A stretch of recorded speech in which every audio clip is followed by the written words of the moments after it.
जय हिंद सभी को। ज्ञान संगम एकेडमी पर मैं हूं अभिषेक। आज के सेशन में हम बात करने वाले हैं लोकसभा चुनाव में भारतीय जनता पार्टी को बहुमत न मिलने पर, यानी 272 पार न होने पर, अनेक अनेक राज्यों जहां पे सीटें कम हुई हैं, उस आधार पर इन लोगों ने आत्ममंथन किया है और अब इनको लगने लगा है कि बिना नौकरी दिए काम नहीं चलेगा।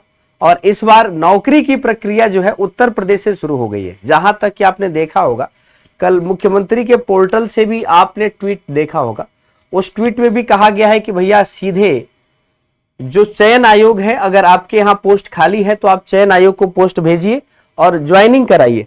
कोई भी भर्ती लंबित ना हो, बड़े पैमाने पर भर्ती कराने की पूरी तैयारी है। और इसी संदर्भ में आज का ये सेशन है। अगर आप किसी भी फील्ड से हैं तो इस बार ज्वाइनिंग करने के लिए आपके लिए बहुत बेहतर मौका है, बहुत अच्छा मौका है। आप इस बार अगर चूक गए, क्योंकि यहां पर ज्वाइनिंग होनी है और ज्वाइनिंग इसी साल आपको बहुत ज्यादा मात्रा में देखने को मिलने वाली है। तो देख सकते हैं आप, अगर हम पूरी तरह से जानकारी पढ़े तो इस बार यह देखा गया कि उत्तर प्रदेश में 3 मुद्दे जो है वो बहुत ही ज्यादा जो है प्रभावी रहे, जिसमें एक था पेपर लीक का मामला। यूपी पीसीएस का पेपर आप जानते थे, यूपी पीसीएस कह रहे आरओ का पेपर लीक हुआ, उस वजह से पीसीएस के एग्जाम को टाल दिया गया। दूसरी बात, यूपी पुलिस का पेपर जो था वो आपने देखा कि पूरा लीक और बाकी सारी चीजें लंबित, पूरा इसमें संलिप्त लोगों को पकड़ा गया। तो ये जो देखा, इसका भी प्रभाव पड़ा। तो इसके बाद क्या हुआ, आप जानते हैं कि यूपी आपका जो एसएससी है, जो आप कहते हैं ना यूपीएसएससी जो है, जो बोर्ड होता है, इसने बहुत कम जो भर्तियां, ये पेट का एग्जाम कराता है और इस आधार पे जो ज्वाइनिंग कराता है, पेट के आधार पे जो भर्तियां लेता है, बहुत कम पोस्ट निकालता है। तो इस बार इसके ऊपर भी भैया बहुत बड़ा डंडा गिरने वाला है कि आपको भी एक बड़ी भर्ती के तरफ जाना पड़ेगा।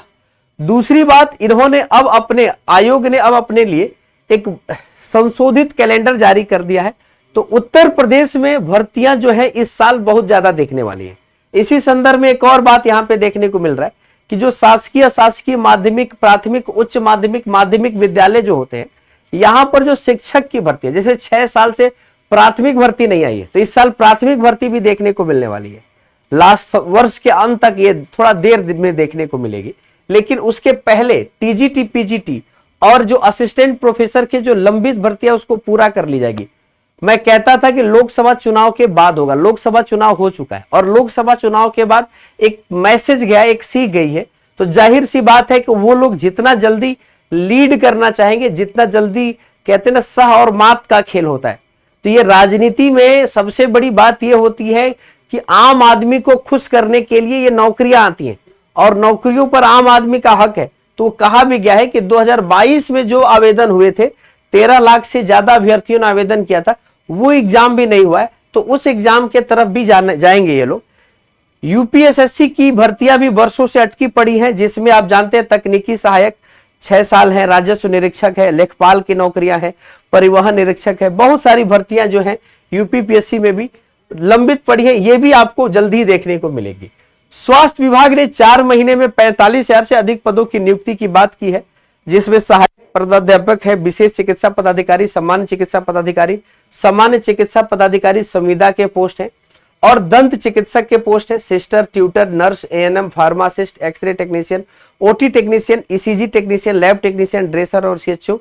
लंबे समय से अटकी जितनी भी भर्तियां हैं, अब इसको पूरा करने के लिए एकदम तेजी से कार्रवाई होनी शुरू हो गई है।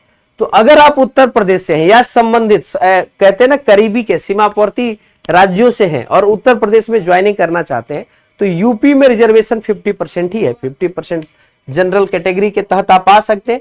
और आप देख सकते हैं अंतर्राष्ट्रीय योग दिवस पर भी यहां पर बड़ा चीजों का आयोजन होना है। तो ये लोग चाहेंगे कि कल परसों में जब भी मुख्य प्रधानमंत्री यानी जो है नरेंद्र मोदी जी जब शपथ लेंगे, उसके जस्ट बाद ही यूपी का माहौल जो है बदल जाए, क्योंकि इस साल के अंत तक दिल्ली में चुनाव होने और इस साल के अंत में महाराष्ट्र में चुनाव होने। तो यूपी से मैसेज दिल्ली को भी जाए और यूपी से मैसेज महाराष्ट्र को भी जाए कि हमारा क्रियाकलाप, हमारी जो वर्क कल्चर है, हमारा जो कार्यक्रम है वो बदल चुका है। हम थोड़ा विकास के मुद्दों पे भी हम इस तरीके से बात करेंगे, नौकरियां भी हम खुल के देंगे, फुल फ्रंट पे देंगे, शायद ऐसा ही होने को है और यही पता चल रहा है। तो मेरा यही कहना है कि अब आपके लिए बेहद ज्यादा संख्या में नौकरी आने वाली है, ठीक है। और इसके संदर्भ में उम्मीद है कि आज शाम तक या कल तक आपको कोई ना कोई एक नौकरी के लिए, ये बहुत जल्दी आज या कल तक मैं कोई ना कोई एक और भी बेहतर जॉब जो यूपी में आई है उसके बारे में पूरा डिटेल में वीडियो बना रहा हूंगा। मुझे ये उम्मीद है, क्योंकि मुझे एक लिंक से ये पता चला है कि आज शाम तक एक भर्ती अपलोड कर दी जाएगी, ठीक है। उसके एग्जाम के बारे में, टीजीटी पीजीटी के बारे में मुझे पता चल रहा है कि जहां तक जो है उसके एग्जाम डेट की संभावना 2 महीने बाद की बता दी जाएगी। तो मैं आज के सेशन में यही बताना चाहता था कि अब हाई मोड यानी हाई अलर्ट मोड में आप आ जाइए। अब आपके लिए एक्सीलेटर और गियर दोनों बदलने का समय आ गया है और आप इसी के साथ रफ्तार पकड़िए, क्योंकि अब आपका वर्ष है, अब आपका साल है। इस पूरे लोकतंत्र में सबसे मजबूत स्थिति में कोई होता है तो आम आदमी होता है, आम जनता होता है। हर 5 साल में उसके पास एक अधिकार होता है जो जनादेश हो देश, विपक्ष मजबूत हो या कमजोर हो ये मायने नहीं रखता, लेकिन जनता जो है वो ज्यादा मजबूत होनी चाहिए। जनता की सोच, जनता की विचारधारा मजबूत होनी चाहिए। चलिए, तो इसी के साथ आज के इस सेशन को यहीं पे समाप्त करेंगे और फिर मुलाकात होगी जल्दी ही किसी बड़ी वैकेंसी के नोटिफिकेशन के साथ। आप सभी को बहुत बहुत धन्यवाद। जय हिंद सभी को, thank you so much. Video कैसा लगा बताइएगा। ज्ञान संगम एकेडमी पर अगर आप नए हैं तो वीडियो को लाइक कीजिएगा, चैनल को सब्सक्राइब कीजिएगा। धन्यवाद।